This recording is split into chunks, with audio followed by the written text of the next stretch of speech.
அந்த காலத்துல வீட்டுக்கு நம்பரை விட பட்டப்பேரு தான் அடையாளம். உங்களுக்கே தெரியும், பக்கத்துல தபால் பெட்டி இருந்தா தபால் வீடு, பெரிய மாமரம் இருந்தா மாமரத்து வீடுன்னு கூப்பிடுவாங்க. ஆனா யோசிச்சு பாருங்க, ஒரு டெக்னாலஜி, ஒரு மிஷின், ஒரு வீட்டுக்கே பேரா மாறின கதை தெரியுமா? வாங்க அந்த ரேடியோ வீடு கதைக்குள்ள போலாம். பாத்தீங்களா? இந்த ஒரு வரி போதும். ரேடியோங்கிறது அப்போ வெறும் பாட்டு கேட்கிற ஒரு பெட்டி மட்டும் இல்ல. அது ஒரு ஸ்டேட்டஸ் சிம்பல், ஒரு அடையாளம். சொல்லப்போனா ஒரு குடும்பத்தோட பெருமையே அதுதான்.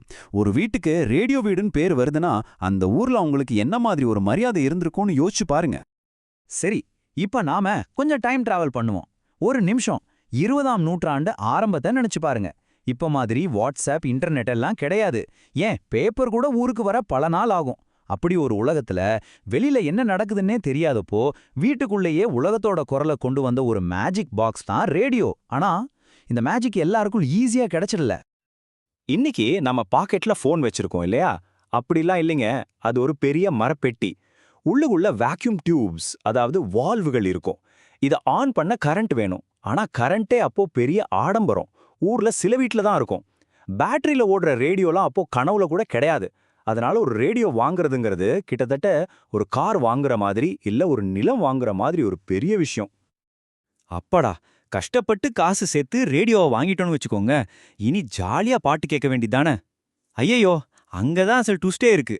அந்த ரேடியோலேருந்து வர்ற குரலை கேட்கறதுக்கே நாம கவர்மெண்ட் கிட்ட பெர்மிஷன் வாங்கணும். ஆமாங்க, லைசென்ஸ். அப்போ ஒரு ரேடியோவை வீட்ல வச்சிருக்கிறதுக்காக வருஷம் வருஷம் கட்ட வேண்டிய லைசென்ஸ் ஃபீஸ் எவ்வளோ தெரியுமா? வெறும் 15 ரூபா. என்னது, வெறும் 15 ரூபாய் தானே நினைக்கிறீங்களா? இன்னைக்கு அது சாதாரணமா இருக்கலாம். ஆனா அப்போ ஒருத்தரோட ஒரு நாள் சம்பளத்தை விட இது அதிகம். யோசிச்சு பாருங்க, ஒரு நாள் முழுக்க கஷ்டப்பட்டு உழைச்சி சம்பாதிக்கிற பணத்தை வெறும் ரேடியோ கேட்கறதுக்கான லைசென்ஸ்க்கே கொடுக்கணும்னா அது எவ்ளோ பெரிய விஷயம். இதுல இன்னும் ஒரு ஷாக்கிங்கான விஷயம் இருக்கு. இந்த ரேடியோ லைசன்ஸுங்கிறது சும்மா பேருக்கு வாங்குறது இல்ல. அன்னைக்கு ஒரு துப்பாக்கி வச்சிருக்கிற லைசன்ஸ் வாங்குறது எவ்வளவு கஷ்டமோ, எவ்வளோ சட்டத்திட்டம் இருந்துச்சோ, கிட்டத்தட்ட அதே மாதிரி தான் ரேடியோவுக்கும். அப்போ பாருங்க, தகவலோட சக்திய அரசாங்கம் எவ்வளோ சீரியஸா பார்த்துருக்குன்னு. ஆச்சரியமா இல்ல? சரி, கஷ்டப்பட்டு காசு போட்டு லைசென்ஸும் வாங்கி எல்லாம் பண்ணியாச்சு. இனி சுவிட்சை போட்டா பாட்டு கேக்குமா? அவ்வளோ சீக்கிரம் இல்ல. ரேடியோ கேட்கறதே ஒரு பெரிய சடங்கு மாதிரி, ஒரு ரிச்சுவல் மாதிரி. சிக்னல் நல்லா கிடைக்கணும்னா ஏரியல்னு ஒன்னு வேணும். அது இப்ப நாம பாக்குற மாதிரி ஒரு சின்ன கம்பி ஆண்டனா இல்ல. அது ஒரு பெரிய மீன் வலை மாதிரி இருக்கும். அது ரூம் முழுக்க கட்டி வானத்துல வர்ற அலைகளை பிடிக்கணும். அத சரியா மாற்றதே ஒரு தனி வேலை. சரி, ஏரியல் மாட்டியாச்சு. இப்போ ஆன் பண்ணலாமா? அதுக்கும் ஒரு ப்ரொசீஜர் இருக்கு. முதல்ல மெயின் சுவிட்ச் ஆன் பண்ணணும். அப்புறம் ரேடியோல இருக்கிற நாப டக்குன்னு திருப்பணும். உடனே சத்தம் வராது. 1-2 நிமிஷம் வெயிட் பண்ணணும். உள்ள இருக்கிற அந்த வால்வுகள் மெதுவா சூடாகி ஆரஞ்சு கலர்ல லைட் எரிய ஆரம்பிக்கும். ஒரு மாதிரி ஒரு சத்தம் கேட்கும். அதுக்கப்புறம் தான் ரேடியோ ரெடி. இப்ப நம்ம கம்ப்யூட்டர் பூட் ஆகுற மாதிரி தான். அந்த ரேடியோவோட கதகதப்பை பத்தி எவ்வளவு அழகா சொல்லியிருக்காங்க பாருங்க. அது மனுஷங்களுக்கு மட்டும் ஒரு ஜன்னல் இல்ல, சின்ன சின்ன எலிகளுக்கு கூட அது ஒரு அம்மன வீடா இருந்திருக்கு. ஏன்னா உள்ள இருக்கிற லைட்டும் அந்த டியூப்ல இருந்து வர சூடும் அதுக்கு ஒரு சூப்பரான இடமா இருந்திருக்கு போல. இவ்ளோ செலவு, இவ்ளோ கஷ்டம், இவ்ளோ சடங்கு, இதெல்லாம் எதுக்கு?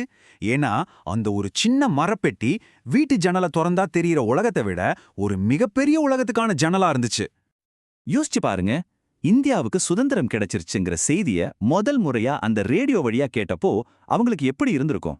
முதல் முறையா ரேடியோ சிலான்ல வர்ற இனிமையான இந்தி பாட்டை கேட்டப்போ, எங்கேயோ ஆஸ்திரேலியாவில் நடக்கிற கிரிக்கெட் மேட்சோட விறுவிறுப்பான கமெண்ட்ரியை கேட்டப்போ, இது எல்லாமே அந்த ஒரு பெட்டி கொடுத்த அனுபவம் தான். அந்த டியூனிங் நாப மெதுவா திருப்புறது இருக்கே, அது உலக வரைபடத்துல விரல வச்சு ஊர் சுத்துற மாதிரி. கொஞ்சம் திருப்புனா பிபிசியோட கம்பீரமான குரல், இன்னும் கொஞ்சம் திருப்புனா வாய்ஸ் ஆஃப் அமெரிக்காவோட பாட்டு. ஆஸ்திரேலியா, சைனா, ஆப்பிரிக்கான்னு விதவிதமான மொழிகள், கலாச்சாரங்கள்லாம் உங்க வீட்டு ஹாலுக்குள்ளேயே வந்துடும். அது ஒரு மேஜிக்கல் டூர். ஆனா இந்த உலகத்துக்கூட பேசுறதுக்கு கிடைச்ச இந்த கனெக்ஷன் எப்பவுமே கிளியரா பிரச்சனையே இல்லாம இருந்துச்சா? அங்கதான் ஏஎம் ரேடியோவோட உண்மையான சவால்களே ஆரம்பிக்குது. ஒரு நல்ல சிக்னலை பிடிக்கிறதுங்கிறது ஒரு பெரிய போராட்டமே தான். அந்த டியூனிங் நாப ஒரு மில்லிமீட்டர் தள்ளி திருப்பினா கூட போதும், நாம கேட்கிற ஸ்டேஷன் காணாம போய் கர்மர்னு வேறொரு சத்தம் வரும். இதுல மழை பெய்யற நேரத்துல இடி சத்தத்தோட சேர்ந்து ரேடியோவோட இரைச்சலும் நம்ம பொறுமையை ரொம்பவே சோதிக்கும். சரி, இந்த டெக்னிக்கல் பிரச்சனைகள், சவால்கள் எல்லாத்தையும் தாண்டி அந்த ரேடியோ எப்படி ஒரு குடும்பத்தோட உணர்வோட கலந்துச்சுன்னு பார்ப்போம். ஏன்னா அது வெறும் ஒரு மெஷின் கிடையாது. சும்மா போர் அடிக்கும்போது ரேடியோவை ஆன் பண்றதெல்லாம் கிடையாது. மாசம் மாசம் வானொலின்னு ஒரு சின்ன புக் வரும். அது ஒரு பஞ்சாங்கம் மாதிரி. இன்னைக்கு என்ன நியூஸ், எப்போ நமக்கு பிடிச்ச பாட்டு போடுவாங்க, எந்த டைம்ல நாடகம் வரும்னு பார்த்து வீட்ல இருக்கிற வேலைகளையே அதுக்கேத்த மாதிரி மாத்தி அமைச்சுக்குவாங்க. சொல்லப்போனா அந்த ரேடியோ தான் வீட்டோட டைம்லே. நிறைய பேருக்கு இது ஞாபகம் இருக்கலாம். ரேடியோ அண்ணாவோட கதைகள், கீத்மாலாவுல வர்ற பாட்டு, விவித் பாரதியோட நிகழ்ச்சிகள், இதெல்லாம் வெறும் ப்ரோக்ராம்ஸ் இல்ல, அது ஒரு எமோஷன். குறிப்பா சரோஜ் நாராயண சுவாமியோட கம்பீரமான குரல்ல நியூஸ் கேட்கறதே ஒரு தனி அனுபவம். ஒரு தலைமொழியோட நினைவுகளே இந்த குரல்களும் இந்த இசையும் தான். இந்த நினைவை பாருங்க. ரேடியோ உருவாக்குன அந்த ஆழமான பிணைப்புக்கு இதை விட ஒரு நல்ல உதாரணம் சொல்ல முடியாது. இது வெறும் காதால கேட்கறதில்ல. வெளியில ஜன்னல்ல மழை சத்தம், உள்ள ரேடியோல பீம்சேன் ஜோஷியோட ஆலாபன, ரெண்டும் ஒன்னா சேரும்போது அது மனசுல பதிற ஒரு அனுபவம். அந்த ஃபீலை நம்மால இப்போ உணர முடியுது இல்லையா? இறுதியா இந்த ஒரு கேள்வி, இது நம்ம எல்லாரையுமே யோசிக்க வைக்கும். இன்னைக்கு நம்ம கையில ஸ்மார்ட் போன் இருக்கு, லேப்டாப் இருக்கு, ஸ்மார்ட் ஸ்பீக்கர் இருக்கு, உலகமே நம்ம கையில. ஆனா இந்த ரேடியோ மாதிரி ஏதேனும் ஒரு சாதனம் நம்ம வாழ்க்கையோட ஒரு பகுதியா, ஒரு உணர்வா மாறினதா உங்களுக்கு தோணுதா? அந்த அளவுக்கு ஒரு ஆழமான பிணைப்பை நம்ம இன்னைக்கு எந்த கேஜெட்டோடவாது உணர்றோமா? இந்த கட்டுரையோட இந்த சக்தி வாய்ந்த கடைசி வரியோட நாம நிறைவு செய்யலாம். ஒரு டெக்னாலஜி, ஒரு மிஷின், அது ஒரு அன்பான குடும்ப உறுப்பினரா பார்க்கப்பட்டிருக்கு. இதை விட பெரிய அஞ்சலி இருக்க முடியாது.